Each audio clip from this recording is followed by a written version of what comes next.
There's a silence that follows a man who's done everything right. A heavy silence, not filled with regret, but confusion. A silence that echoes louder than any argument. He stayed loyal. He stayed present. He worked long nights and woke up early. He paid the bills, took the blame, hid his exhaustion. He swallowed his needs so he could meet hers. He provided not just money, but stability. He protected not just her body, but her dreams. He persevered when others quit. And in the end, he was left staring at a closed door, asking himself a question no man wants to ask. Why did she walk away? He gave her the world, everything he had. He emptied his cup so hers could overflow. He thought that was love, that loyalty was the reward. But she was never loyal to the world he gave her. Because women, like life itself, are not loyal to what you do. They are loyal to what you are, your essence, your emotional posture, your identity when the applause dies and the room goes quiet. Stoicism reveals the core truth most men avoid, that what is external, money, gifts, status, effort, is fleeting. It's not unimportant, but it is unstable. What lasts, what endures through conflict, through silence, through pain, is who you are at your center. The world may judge your actions, but a woman feels your presence. She doesn't measure your loyalty by what you provide. She feels it in your energy, in the way you breathe through tension, in the way you remain grounded when everything else is falling apart. You see, you can't fake presence. You can't decorate insecurity with luxury. You can't hide weakness behind performance. Not from someone intuitive, not from someone watching you closely. And that's the paradox. A man can move mountains, build empires, and still lose the woman he loves. Not because he didn't do enough, but because he never became enough. That's where Stoicism steps in. It doesn't ask, how can I make her stay?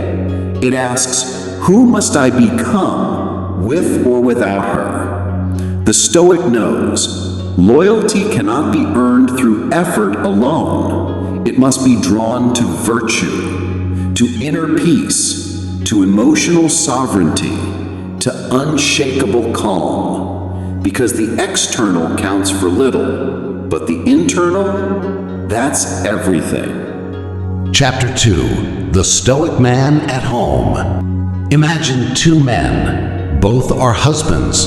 Both are fathers. Both go to work every day and return with weary shoulders and calloused hands. They both provide. They both protect. They both keep the lights on and the fridge full. They both say, I love you, when they walk through the door. On paper, they are equal. But one of them carries something deeper, something invisible, but unmistakable. And the difference isn't in what they do, it's in how they are. The first man, he works hard, but he's ruled by the chaos of his emotions. A wrong word from his wife, a crying child, a missed expectation, and he erupts. His voice raises, his hands tighten, his energy shifts.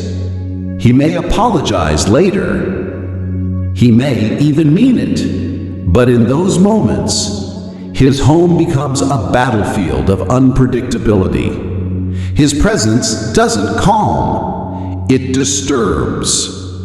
The second man, he faces the same storms, the same bills, the same frustrations. but he breathes. He slows down. He listens. His wife speaks, and even if he disagrees, he doesn't interrupt. His child cries, and he kneels instead of shouting. He leads, not by force, but by peace. He is the eye in the hurricane. While others spin in panic, he stands still, centered. This man is not perfect. He's not always right, but he is grounded. He does not react to every emotion like a wave tossed in a storm. He chooses his responses like a master selects his tools, carefully, thoughtfully, with purpose. So now, ask yourself, which man will she be loyal to? The one who brings gifts, but also brings volatility? Or the one who brings stillness, even in moments of crisis?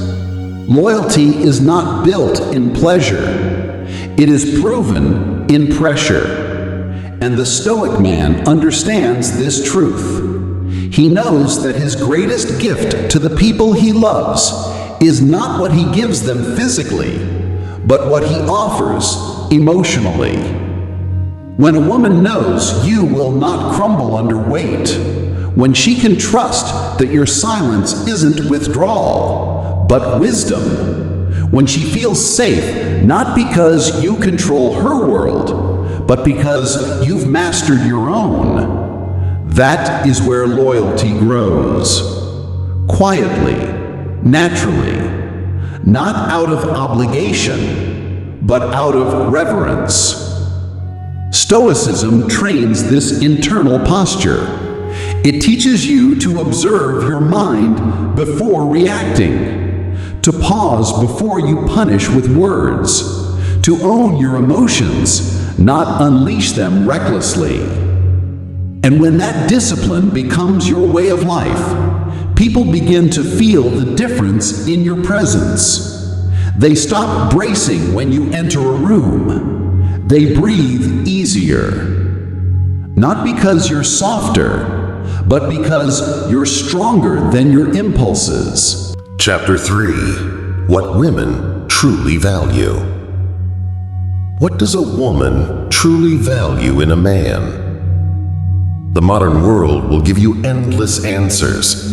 Some say money, others say looks, others say the ability to dominate a room, control outcomes, or constantly please. But those are surface answers. They might attract her attention for a moment, but they will not hold her loyalty over time. What a woman truly values is not what you can give her. It's not what you do for her. What she values most, what keeps her grounded in your presence, is how you carry yourself when no one is watching. Your energy in moments of conflict, your strength in silence, your stillness when life shakes. It's in the space between your words, the calm behind your eyes, the tone of your voice when things don't go your way. She doesn't just see the man, she feels the man. She feels whether you were pretending or present, whether you were performing or at peace. A woman can tell if your kindness is genuine or if it's an act meant to avoid confrontation. She can feel whether your strength is solid or if it's just a mask hiding emotional fragility. You see, she watches the way you move under pressure. She listens to your silences as much as your words. She notices the way you treat yourself when you fail.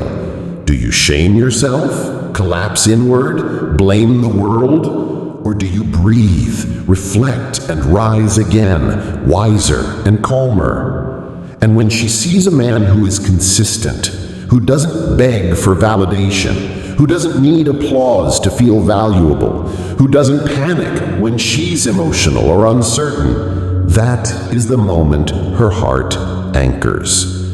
Loyalty does not form around power. It forms around safety. Not physical safety alone, but emotional safety. that sense that no matter how I feel today, he will remain him. She doesn't want a superhero. She doesn't want a savior. She doesn't want a man who fixes everything for her. She wants a man who is still, even when she's not, who holds space for her storms without becoming one himself. And that kind of man, that kind of calm, conscious strength is not built in the gym or in a bank account or through seduction tactics.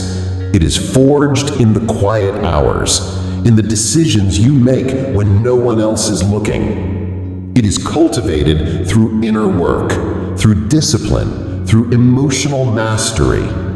That's what Stoicism creates. Not a man who needs the world to bend to him, but a man who bends inward to meet life with wisdom. And from that posture, loyalty becomes a natural byproduct, because she sees that you are not trying to control her. You've already learned to govern yourself. The truth is, she may never say it out loud. She may never fully articulate it. But she knows.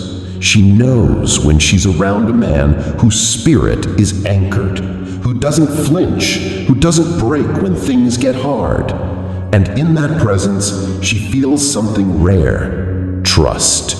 Not trust in what you say, but trust in who you are. Chapter 4: The Inner Standard Expanded. Loyalty is not something you command.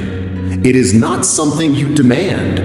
It is not something you bribe into being. True loyalty is drawn to you, not by your ambition, not by your charm, but by the standard you live by when no one is clapping.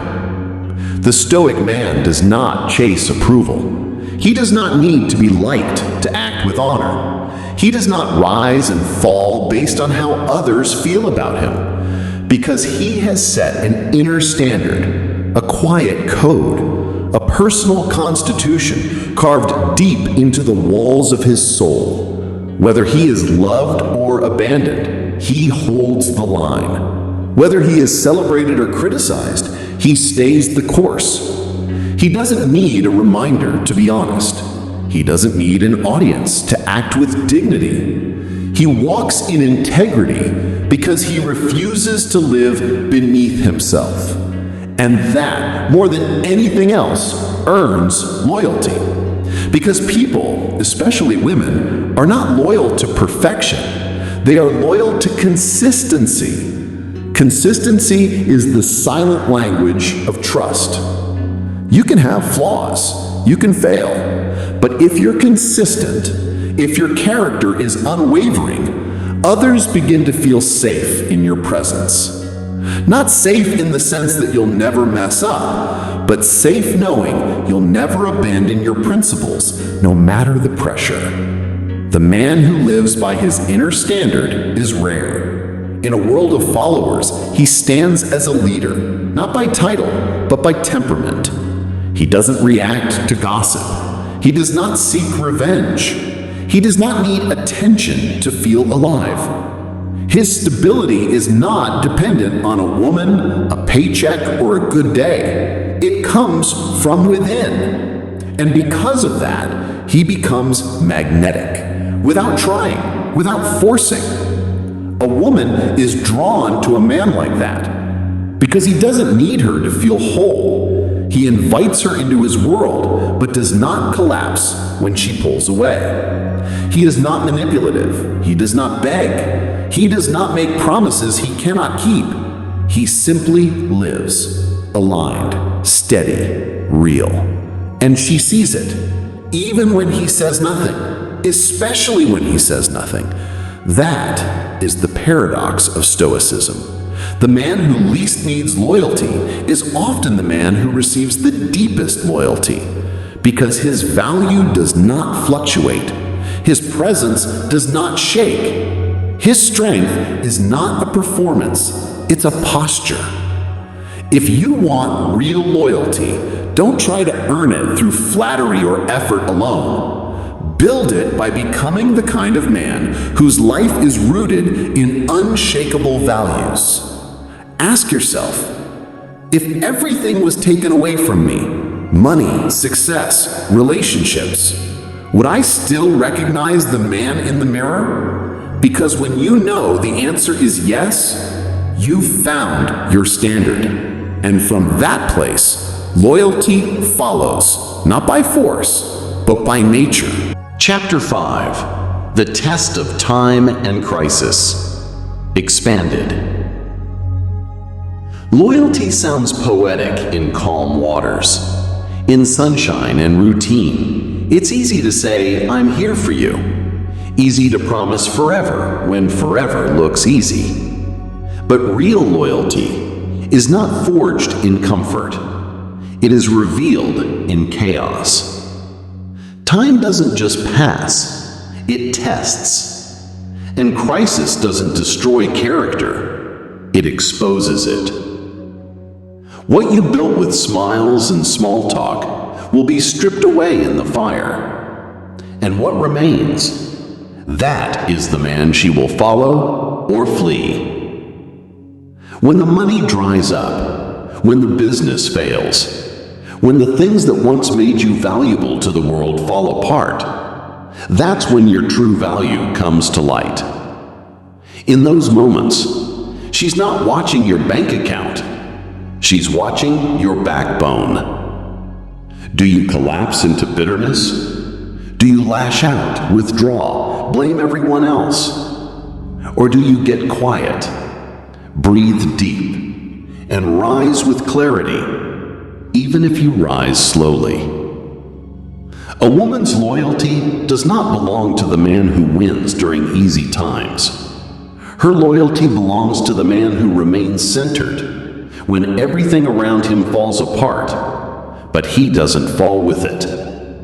Not because he's numb, not because he's cold, but because he's trained himself to carry pain like a warrior carries his shield, with dignity, with discipline. This is what Stoicism prepares you for. It doesn't prepare you to avoid hardship. It prepares you to walk into it with steady eyes and strong hands. It gives you silence where others scream, purpose where others panic. And when a woman sees this, not just once, but over time, in different seasons of your life, her loyalty doesn't just grow, it roots itself in something deep and unseen. Because what she's truly looking for is not a man who wins every time, but a man who remains himself when he loses. A man who, stripped of applause, success, and control, still chooses virtue over vengeance, still chooses calm over chaos, still chooses meaning over emotion. You don't have to be perfect to earn loyalty, but you do have to be consistent in your storms. That is when trust becomes love. That is when love becomes loyalty. Not a loyalty born from comfort, but a loyalty earned through resilience. So when crisis comes, and it will, ask yourself, am I about to react or reveal who I've trained myself to be? Because loyalty does not depend on what you do for her during the good days. It depends on who you are when everything feels broken.